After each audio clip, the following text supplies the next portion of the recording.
আমি তোমাকে ভালো না বেসে পারি না। আমি ইংরেজি না শিখে থাকতে পারি না। আমি যখন বাসায় থাকি আমার আম্মাকে সাহায্য না করে পারি না। সো এ ধরনের কথাবার্তাগুলোকে আমরা ইংরেজিতে কিভাবে বলবো? আসুন আজকে শিখে নেই। আমি তোমাকে ভালো না বেসে পারি না। এটাকে খুব সহজে বলতে পারি can't but একটু শব্দ যোগ করে। I can't but love you। তাহলে I can't but love you মানে হচ্ছে আমি তোমাকে ভালো না বেসে পারি না। এখন যদি বলতে চাই আমি ইংরেজি না শিখে পারি না, I can't but learn English। ঠিক একইভাবে যদি বলতে চাই আমি যখন বাসায় থাকি আমার আম্মাকে সাহায্য না করে পারি না।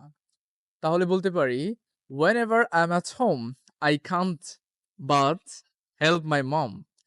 That means যখন আমি বাসায় থাকি আমার আম্মাকে বা আমার মাকে সাহায্য না করে পারি না। সো অনেক সময় আমরা কি বাসার ছোটখাটো অনেক কাজ করতে হয়। তখন কি বলবো? Whenever I'm at home I can't but help my mom। Yes, thank you so much. Happy learning. See you in the next video.